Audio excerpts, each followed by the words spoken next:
Bismillahirrahmanirrahim. Assalamualaikum warahmatullahi wabarakatuh. Perkenalkan, saya Dini Diansa dari NPM 160110210080. Izin mempresentasikan materi BMS 2 anatomi.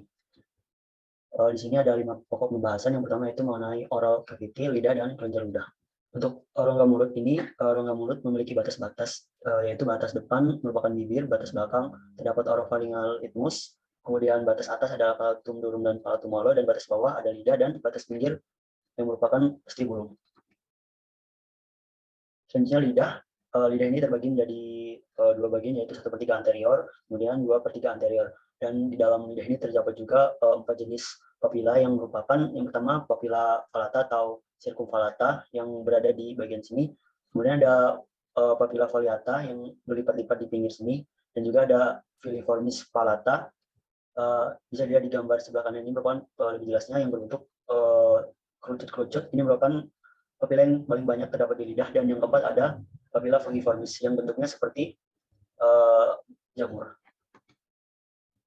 Selanjutnya merupakan otot-otot ekstrinsik lidah, di mana otot ini merupakan penamaannya berdasarkan origo dan insersionya. Yang pertama ada otot genioglossus, kemudian ada otot palatoglossus, ada otot styloglossus, dan ada otot ichthyoglossus. Untuk selanjutnya merupakan otot intrinsik lidah yang terbagi menjadi 3, yaitu yang pertama ada otot longitudinal yang terbagi menjadi 2, yaitu superior dan inferior. Kemudian ada otot vertikal, dan juga ada otot transversal. Selanjutnya mengenai kelenjar ludah. Jadi kelenjar ludah ini terbagi menjadi 3. Yang pertama parotid gland, yaitu merupakan kelenjar ludah yang paling besar. Kemudian ada submandibular gland yang berada di bawah mandibula, dan ada kelenjar sublingual yang berada di bawah lidah.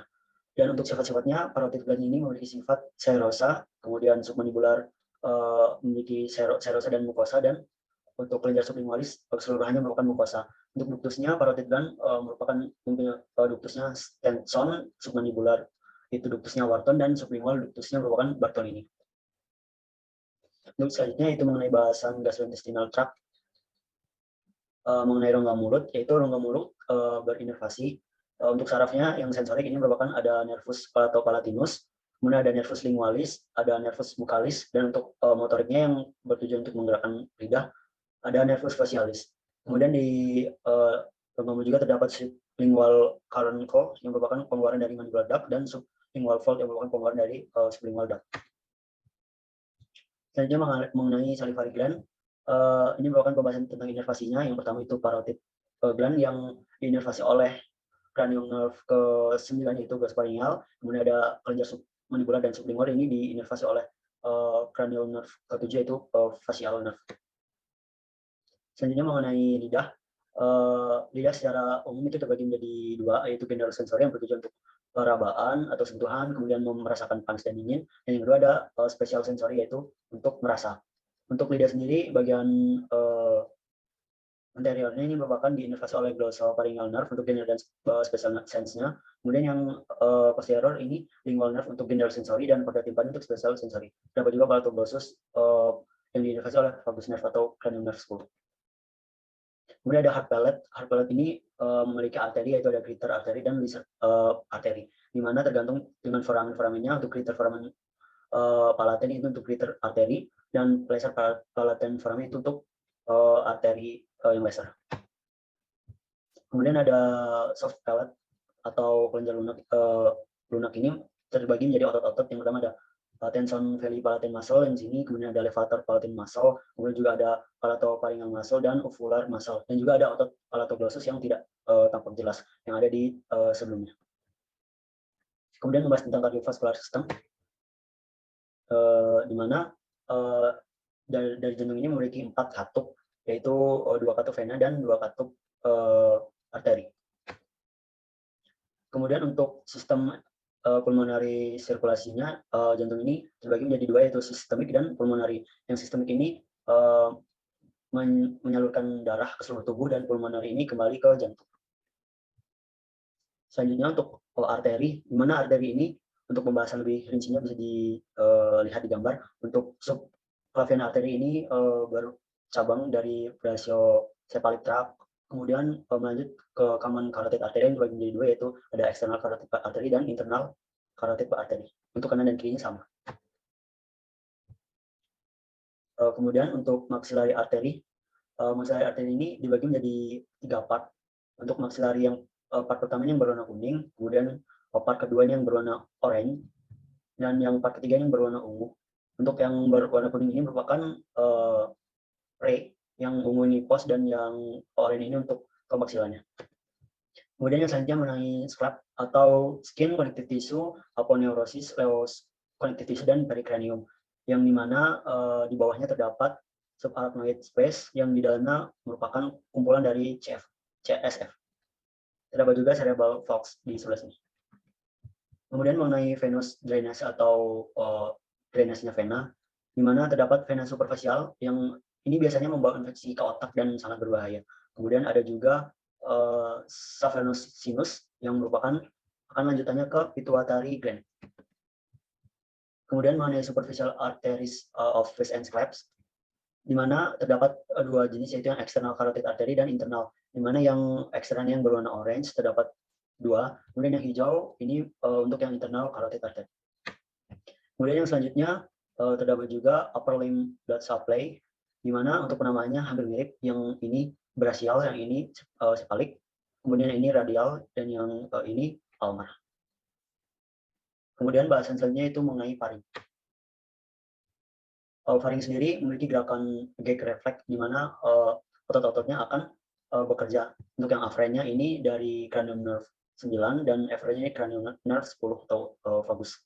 Untuk fungsinya sendiri, faring ini berfungsi untuk mendorong makanan dan mencegah makanan masuk ke sirkulasi sistem. Maksudnya respiratory system. Kemudian mengenai lateral pharyngeal wall ini ada 3, yaitu pterygomandibular wrap yang sebelah sini, kemudian ada pharyngeal wrap yang sebelah sini, dan ada retropharyngeal space. Kemudian untuk longitudinal muscle-nya terdapat yang elevation dan ada juga yang closer. Kemudian untuk vessels-nya ini terbagi menjadi 2. Untuk yang upper part-nya ini merupakan yang external carotid artery, dan yang lower-nya atau yang bawah ini melalui subclavian artery. Kemudian veins and lymphatics. Untuk yang biru ini merupakan pterygoid plexus yang nantinya akan menuju ke internal jugular vein. Bisa juga bercabang ke facial vein. Untuk yang vein plexusnya ini ada yang superior dan inferior. Kemudian untuk inervasi-inervasinya, untuk yang sensori ini, untuk yang naso, oro, dan laringo ini beda-beda, tapi yang untuk motoriknya sama. Kemudian membahas tentang lymphatic system yang terakhir.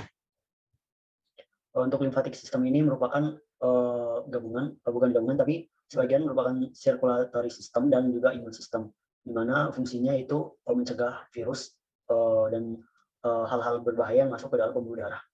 Untuk strukturnya ada cairan getah bening, pembuluh limfa, lymph nodes, pergaling, dan jaringan limfa. Ini merupakan jenis-jenis limfa, ada cervix, lumbar, pelvic, inguinal, dan ada axillary.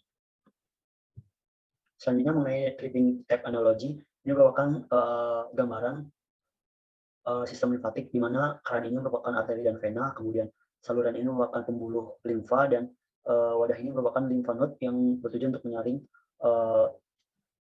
virus-virus yang berbahaya. Dan kemudian nanti kembali lagi ke arteri dan vena. Kemudian selanjutnya mengenai pembuluh limfa, di mana di bagian sini nantinya patogen dan debris bisa masuk, kemudian menuju ke pembuluh, di mana hanya ada satu jalur, hanya ada satu arah saja, di mana katupnya pembuluh limfa yang efferent ini akan menuju ke limfa node dan efferentnya ke vena. Kemudian cairan limfanya ada 2 jenis, yaitu cairan limfa dan chile. Yang limfanya berwarna bening atau cairan getah bening, dan chilenya berwarna putih keruh karena adanya chylomicrons. Selanjutnya mengenai lymphatic trunks and vessel, di mana semuanya bermuara di brachiocephalic veins. Untuk yang sebelah sini yang berwarna putih ini yang sisi kanan, dan sisi kirinya lebih luas untuk wilayahnya. Kemudian selanjutnya mengenai superficial lymph node, ini berada di external jugular vein. Untuk limfanya yang berwarna biru ini merupakan yang untuk face, dan yang orange ini untuk yang scalps-nya. Ada occipital nodes dan mastoid nodes. Kemudian selanjutnya ada deep cervical nodes, di mana terdapat jugulodisgastic node, Ini untuk yang bagian tonsil dan ada juga jugulo omohyoid node untuk bagian lidah. Mungkin sekian presentasi yang bisa saya sampaikan. Ini merupakan referensi yang saya ambil. Mungkin sekian dari saya. Terima kasih atas perhatiannya. Wassalamualaikum warahmatullahi wabarakatuh.